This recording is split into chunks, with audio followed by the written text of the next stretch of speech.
Hello and welcome to another edition of Peek Behind the Curtain. Today we're getting a little mysterious here with some mystery theater. That's right, today we are talking Clue the Musical. Joining me here today to talk about it are co-choreographers, I believe, of the show, Aviana McFarquhar and Elizabeth Zoya. How are you guys doing today? We're doing good. Well, at least I am. Are you doing good? I'm doing all right. We're all doing good. That's good to hear. Thank you guys so much for coming on the show here. We're going to talk about Clue the Musical. This is one I've been looking forward to for quite some time. Obviously, the audience interaction, which we previewed here on this show before, all the multiple different endings. We'll get all into that here today, and some choreography and some other behind-the-scenes stuff as well. So with that, let's just jump right into it. I want to start off right off the bat with the multiple endings, because this is the thing that kind of intrigues me the most about this show.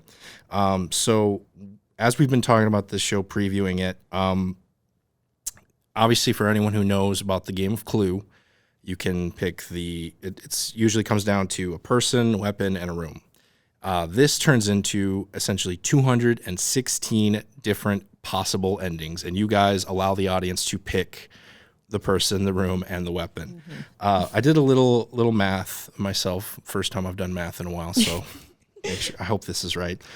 Basically, if you guys were to perform each of these different endings, you would have to perform once a night, all 7 days in the week. It would take you 30 weeks and 6 days to show every possible ending. Wow. That being said, you guys were talking before the show, you had identical endings within like the 4 or 5 days you showed this. Yep. Yes. The first and last night. Any mathematicians out there, let me know what the odds are of that. My gosh. And I mean, and not only that, the revolver was almost every single night. I think the only time it wasn't was the third night, and that was the knife. Yeah. Instead. So really, my first question is, when the audience picks it right away in the beginning, how long does it take for everyone who needs to know what the three are, know who the three cards are? Like, does it kind of like word of mouth? Does it pass around? Or Well, Grayson knows right away. Yep. He sees it as the cards are being drawn. They're laid in a certain way so that he can see them. There's no marking on the back or anything. He just is quick enough to take a peek and see it.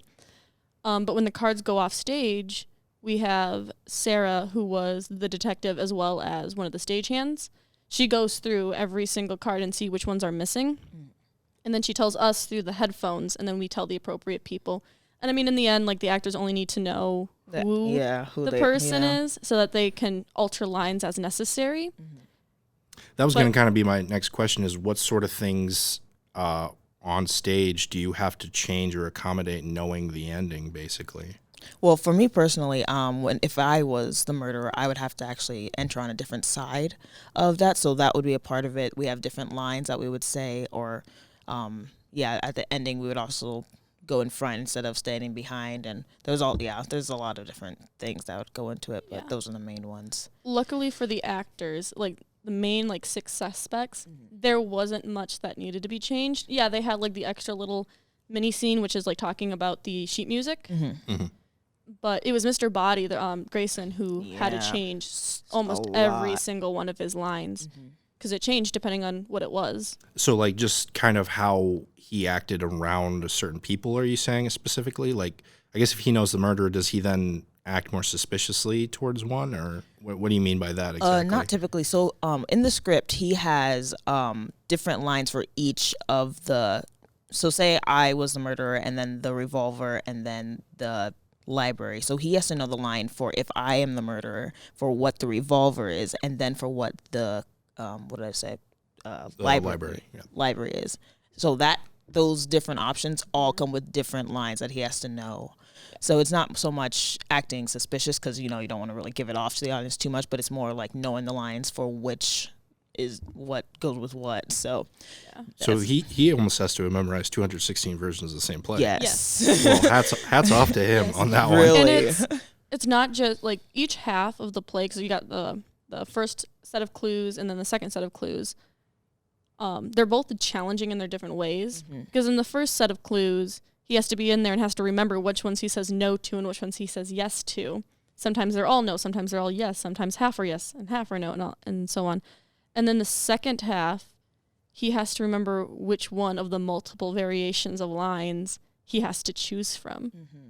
So like in a certain scene, and it's almost after every single scene that he has lines, and they're always different every night depending on what it is. Yeah.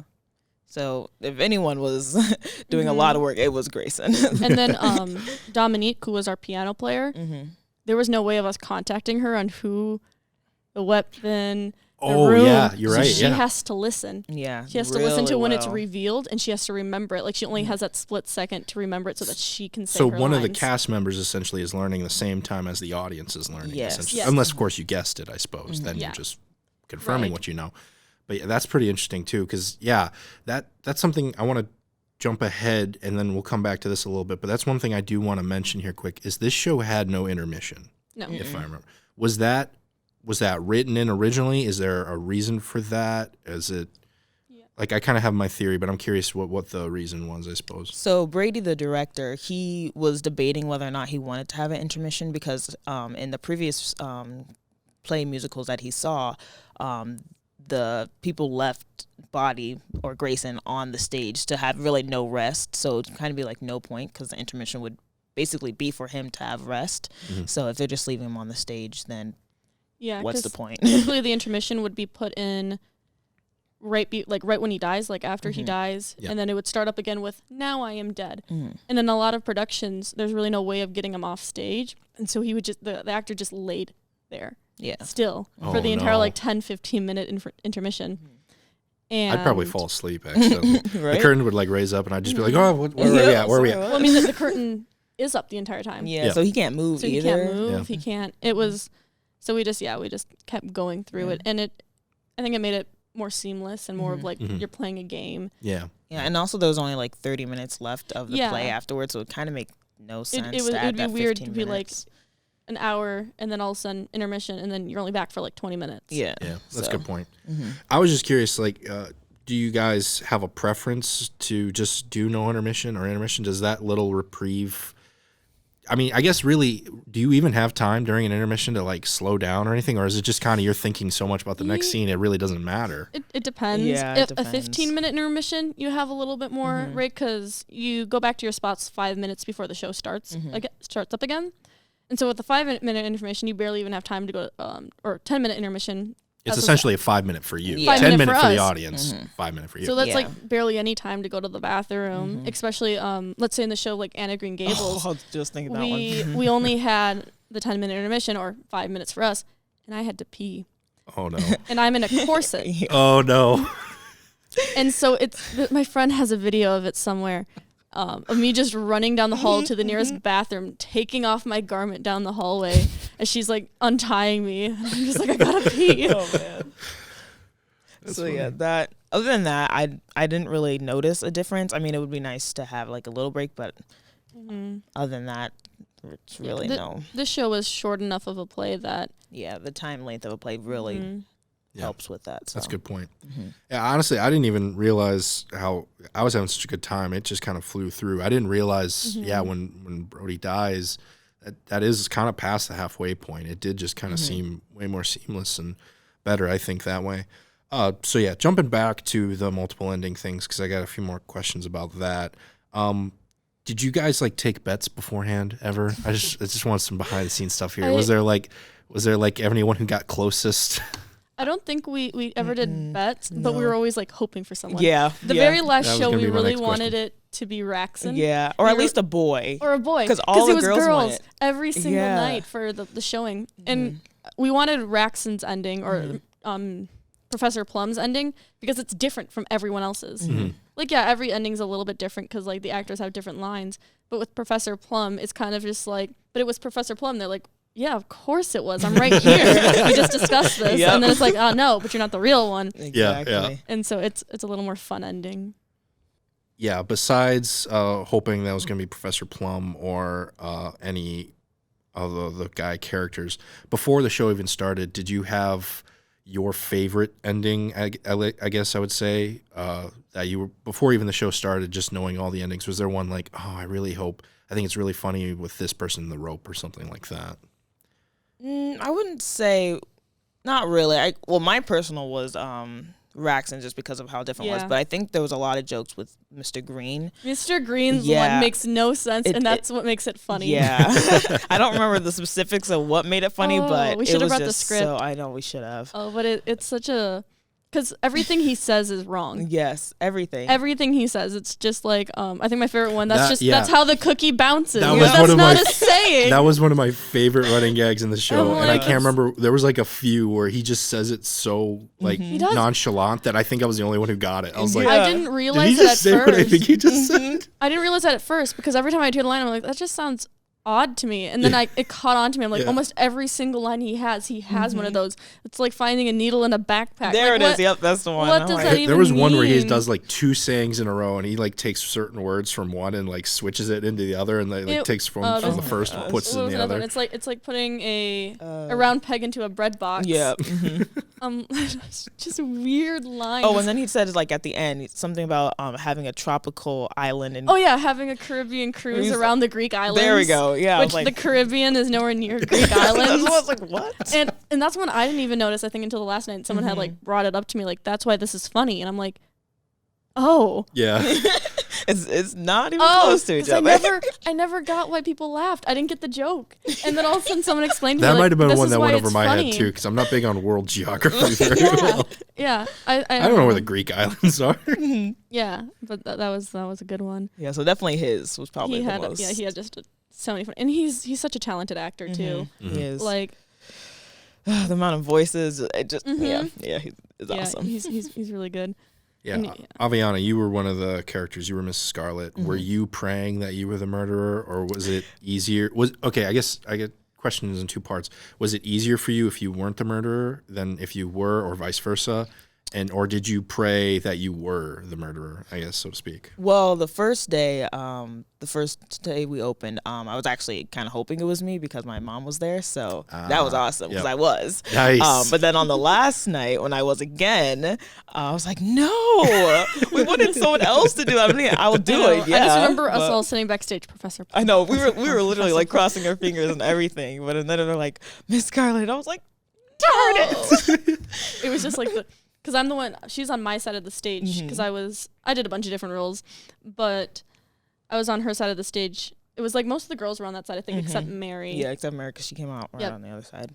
And so I remember they're all like huddling around, and I just remember my face dropping. I'm like, it's Scarlet. and then I heard the rest of them, and I went, wait a minute, I've heard this before. So 216 endings, and this one sounds familiar. Yeah. So, but other than that, I mean, I don't even think that ever happened in rehearsal. no, it was always like Mrs. White in rehearsal. That's right. It was always Mrs. White. so And so like so crazy. many people are like, what is my ending line again? Because it's always Mrs. White. And so Yeah. it came to the point where Brady would just choose a different person every night versus choosing from Trying the to cards. randomly Yeah. draw it. Yeah, that makes sense. So yeah, let's get into some of more of the other behind the scenes aspects that you guys worked on specifically. I want to start with the hair and makeup. So one of the big things you noticed on stage here is the color scheme. Every character has their own specific color. That's the same with the board game as it is here. It's very, very present.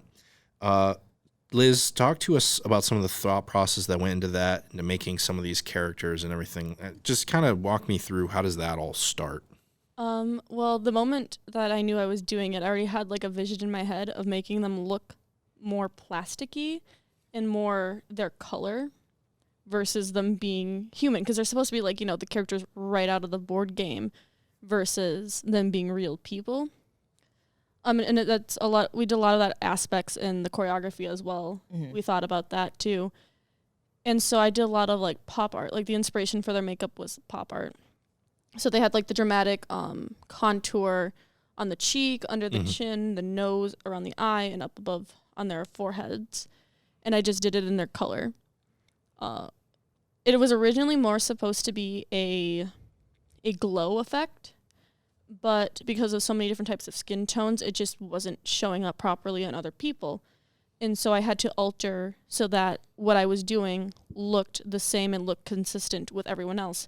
And that's how I ended up with the more blocky, sharp lines versus a more of a soft glow to it. So about how long does it take you to finally finalize that process? I guess how long into rehearsals did you kind of start there, and then at how long did it get to you're like, okay, this is it. This is pretty much where my head was at when we started this and where we're at now. Dress rehearsal. Oh, really? Because you can't see it until it's on stage. Okay. And so you can have the vision in your head. You can have everything planned out, drawn out, how you think it's going to work. And then you put it on the actor's face and you're like, this doesn't work. You put them out in front of the lights and you're like, this doesn't work. This looks different.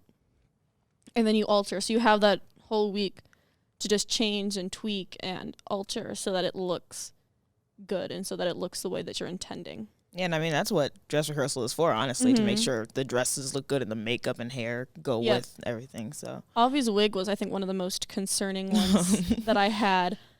That it would fit. Why was that? I wanted it to fit. She has so much hair. And so putting them in, and her hair is different from, like, my hair. My hair is very different than hers. So me putting on a wig, it's easier to flatten my hair to my head, where with hers, it's almost like a sponge. You put it up, and it's very buoyant, but it's also very forceful. And so, like, squeezing it on the head every night. Oh, my gosh. We found a system. We used, like, nylons.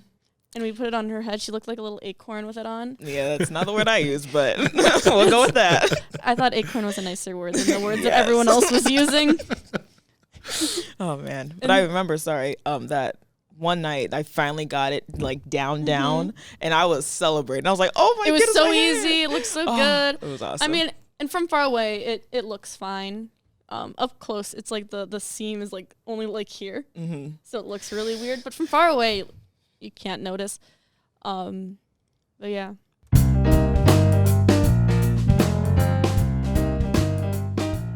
And that sound means it is time for the intermission. This is where we're going to talk about one of the bigger productions you guys have got coming up here in the near future.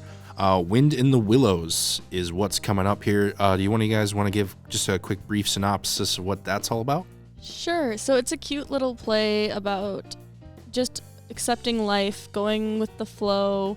There's being with your friends, allowing yourself to be who you are, and it's kind of like Frog and Toad. If anyone kind of remembers those books as kids, it's very similar to, like, those books, and it's so cute and it's so heartwarming. Especially the big character development that happens with one of the characters. It kind of leads you down the path of, like, sometimes you have to think of others before you think of yourself.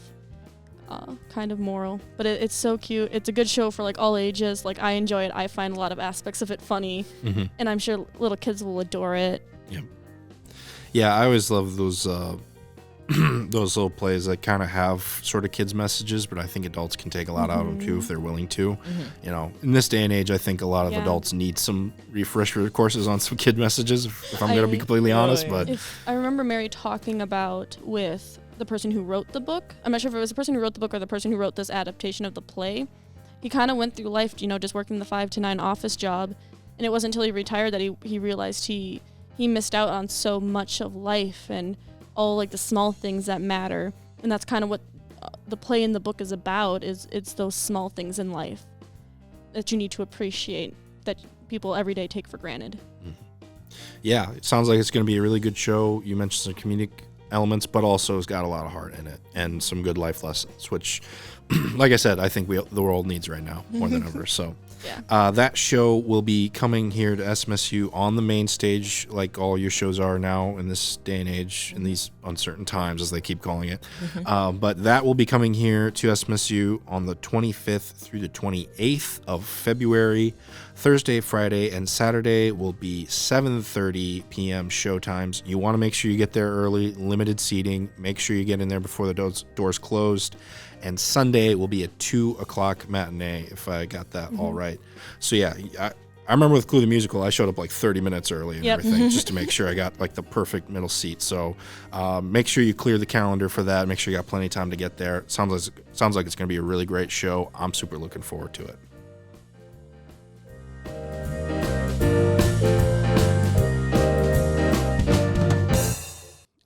So yeah, let's talk choreography. This might be the thing I'm most interested in because, full disclosure, I do not dance. I'm not a big dancer. I don't necessarily like to dance. So this is going to be a fun conversation. All So, fun fact. Same with many of our actors. Oh, really? Yes. Run them down. Who was the most opposed to doing the dance scenes here? I don't think anyone was Yeah. opposed. I wouldn't say that they were opposed. Okay, It's maybe just, opposed isn't the best word. Maybe best are most hesitant or most resistant. I think Like to me, you'd have to literally drag me on the stage kicking and screaming. Let's use that as the high bar. That's 10. I think they were all around like kind of the same level of like Yeah. hesitancy because they'd never been in a show where they were challenged in their dancing because I don't it's just not something at SMSU that we really have. Mm-hmm. We don't have people who have taken a lot of dance classes or who have had history in dance where me and Aviana have. Mm-hmm. Okay. And so I wouldn't say any one person was more hesitant than the other. Yeah, they were all eager to learn. Yeah, they all Okay. wanted to learn. It was just a slower process sometimes in certain moments, but they all got it, and I think they all did really well. Oh, yeah. Like, I mean, a lot of them have never, I don't think, really danced at all for any shows ever, and now all of a sudden we're throwing them in with, like, pretty high, that's the word? Complex. Complex? That's not the No, word. that's not the word. Intricate. Intricate, yeah, very intricate types of dance moves that, you know, they've never done before. It's a higher level than they were expecting, and that was a lot of what we were going into, is like we want to push them because a lot of the people are theater majors. Yeah. They need, they should have these skills in their repertoire to be able to pull out and do. Yeah, when you're on stage, you're more than likely going to run into one scenario or another where you're going to have to run into that in the real world too. Unless you're me, I always find a way out of it. I did like one thing of acting my senior year of high school, and like I got into a dance scene and I did not want to do it. And so I pitched the director a funny thing for me to do anyway. Didn't do it then. Just stumbled around the stage. That's the kind of salesman I am.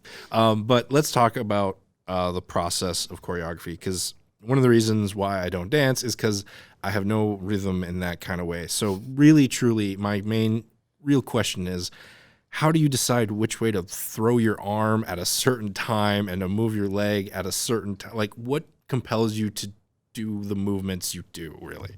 That's a very vague question. I think I really think it has to start that simply. Like, just how do you come up with that stuff? it's really what comes naturally. Yeah, honestly. We kind of like, we'd play the music, we dance around to what our brain's telling us to do, And then what and works? then we put it Yeah. together. Oh, yeah, it honestly is like that. That's mostly what it was. Yeah. It was just kind of like, oh, I have this idea. When I heard this song, this is what I thought about. And then we try it out, and if it works, we're like, yeah, okay, let's keep that. Or if it doesn't, we're like, let's try something else. If it didn't work, then we just tried harder. Yeah. Okay. A lot of the times we're like, I like this. Yeah, I know. We're going to do it. And we're going to figure it out. Yeah, and if they can't do it, we're going to make them do We're it. going to make them do it. Or, Yeah. having to change it. Maybe we can change it, yeah. But yeah, that's... Because I remember the very first one we did was She Hasn't Got a Clue. Yes. Was the first one that we choreographed. And I remember I was looking at Aviana, I was like, we should design this as if we're shuffling cards. And have that kind of imagery of how the dance moves. So like the very first dance move is I'm kind of like doing this weird box step together, and they're kind of like shuffling within each other.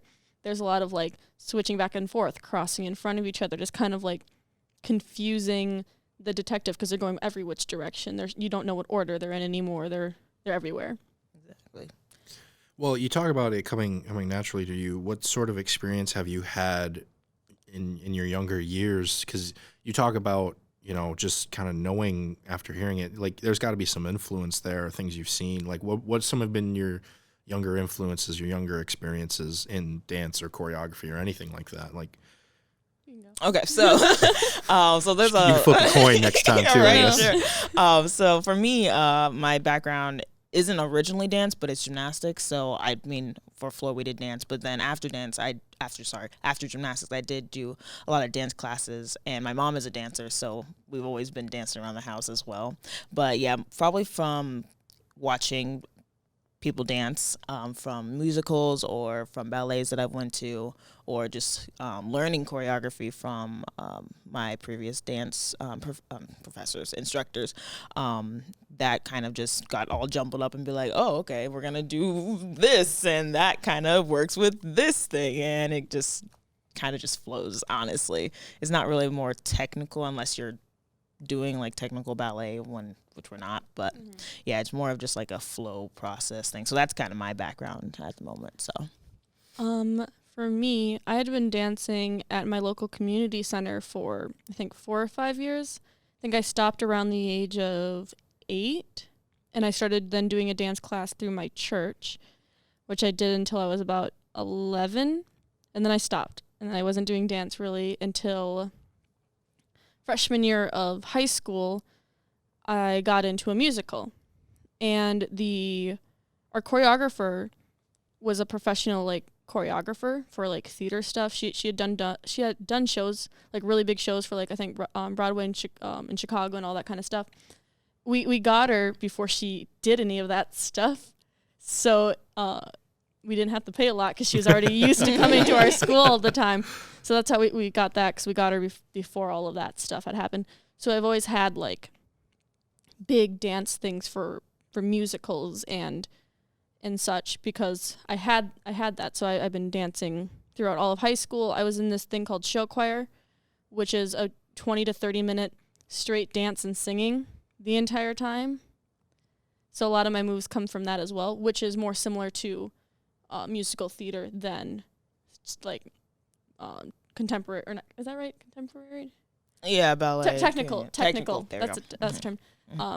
Than more technical dance, because technical dance is very sharp and precise and consistent, where, yeah, you got to be sharp, precise, and consistent with musical theater, but that's more about energy and about being big and bold. So watching the show, I kind of got the sense that there were a couple different musical stylings, and with that, there were some dance numbers, and so with that, there is a couple different dance stylings. I detected there was some tango at one point, and there was also a lot of ballroom. I think you mentioned the shuffling of the cards, moving around the game piece. You kind of see that with some ballroom dancing. So how do you get yourself in different headspaces? Because I have to imagine figuring out one styling for a different show is one thing, but all of a sudden having to switch gears and figure out a whole different style. Like, do you just kind of do it a different day, or does it just kind of come to you? Like, talk to me a little bit more about that. Well, YouTube. Yes. yes. YouTube has taught me more than I think most of high school has at this point. Especially with like the tango. YouTube, we YouTubed that a lot. And yeah, we kind of did them on different days, but it was more of like, oh, I feel like doing this. This is what we're going to do. Versus having a schedule, which we changed up a bit for this next show that we choreographed. Did you switch around a lot, or was it you kind of figured out one pretty much, and then you figured out the other, or was it kind of hopping back and forth? I think it was a mixture. I mean, like some stuff we like sat down, but we like completed in like one sitting, one day. While other ones like, what's that waltz with Miss Peacock? Once a Widow. Once a Widow. That was just because we kept getting distracted. Yeah, the good point too. But for the waltz, actually, we got inspiration from Sound of Music. That was my point. I was gonna say. I was gonna say that we took inspiration from other things that we'd seen before. Yeah, so like Sound of Music. Yep. We also looked up like dances of tango, like tango dances on YouTube that we took inspiration from as well. Because I remember the waltz was surprisingly challenging to do, even though we did do it in one day. What part of it was challenging specifically? It was in 4/4 time, I think. Yeah, it was. Because waltz is usually a 3/4 time, and if you I do know that. If there's anything I know about dancing, I do know that. Yeah, so we had to kind of figure out how to do the waltz steps within this different time, and that was probably the biggest challenge. I do not recall. It was either that it was one in 4/4 time, or trying to teach people how to do a 3/4 time dance. Yeah, that was also a big challenge too. Yeah. So making it 4/4 time in general, for people who've never waltzed before, was just going to be an easier and quicker process. Because they never really had experience with it in a 3/4 time. Yeah. So to them, it was completely fresh. Exactly. Yeah, I mean, dancing in general, or not dancing, but like music that you hear in general is all 4/4 time. You hear any pop music, that's all 4/4 time. Rock music, jazz, or some jazz. I mean, most jazz. country, it's all 4/4 time. It's the one you're most familiar with. It's why you can. It's why you can clap to it. Yeah. You know, or you can walk with it. It's because it's all in 4/4 time. That's a good point. So you talked about with the hair and makeup, you didn't really have it finalized till dress rehearsal. About what point in the rehearsal process did you really start locking down? First of all, when you decided this was kind of the dance moves you were going to have the actors do, and then at what point did they kind of have it locked down that you were like, this is good for showtime, do you think?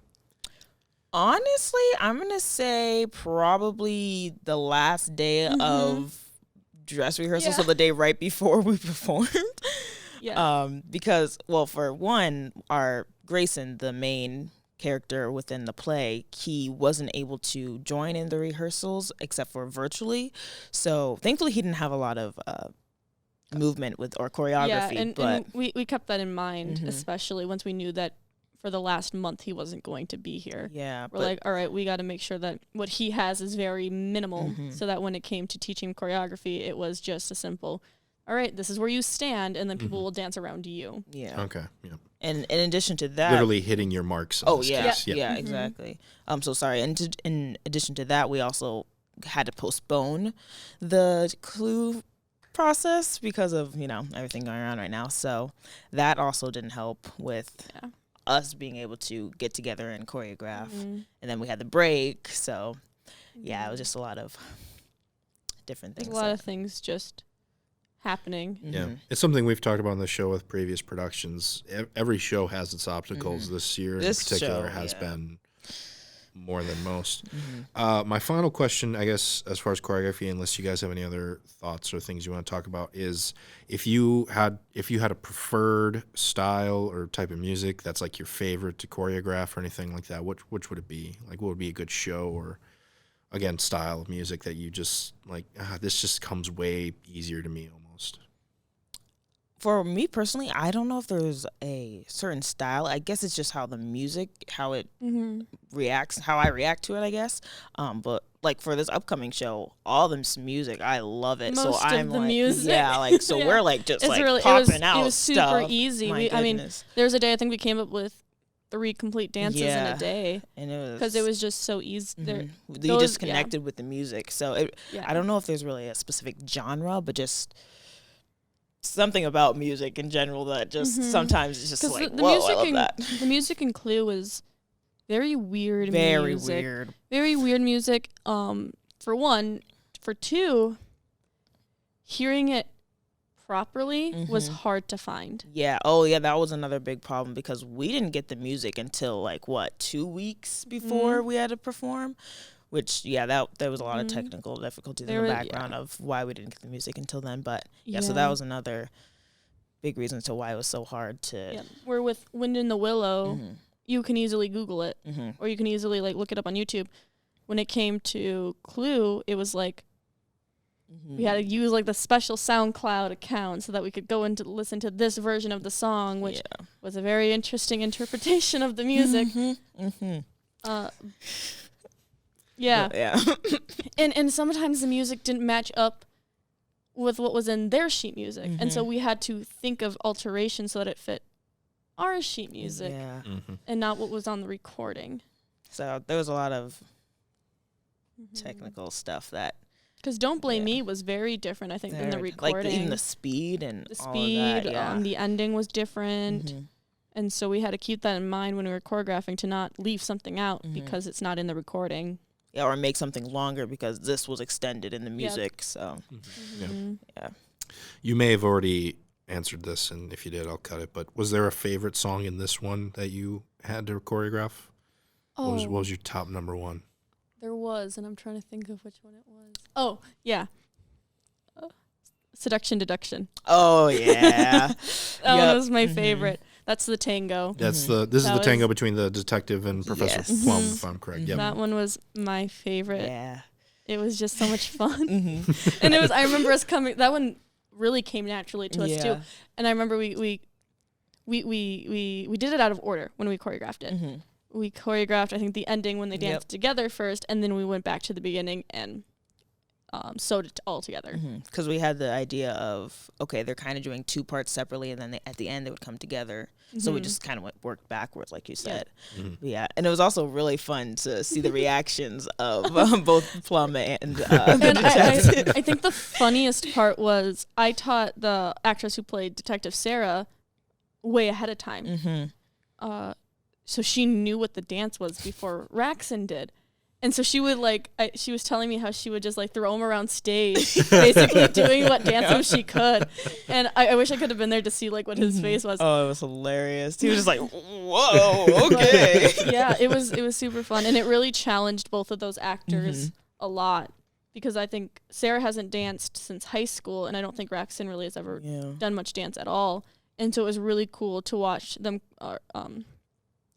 come from little to doing something so big and grand. I mean, doing a lift, doing a lot of dips and twirls, and they did it amazingly. It was really cool to just watch that click with them and then get it. Yeah.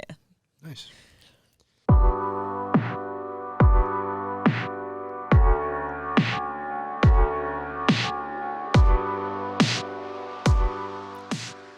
Once again, I would like to thank you two for coming on here on the show today and talking Clue the musical. It was really fun learning about choreography a little bit. Probably still not going to dance very much in my life, but I love hearing you guys loving it, so that was awesome. Coming up, again, just to reiterate, Wind in the Willows will be coming here to SMSU Theater late February. The showtimes for that is February 25th through the 28th. 7:30 p.m. show times, except for the Sunday show, which is a 2:00 matinee. So you want to get there. Make sure you get a good seat for that. Again, good show with a lot of heart.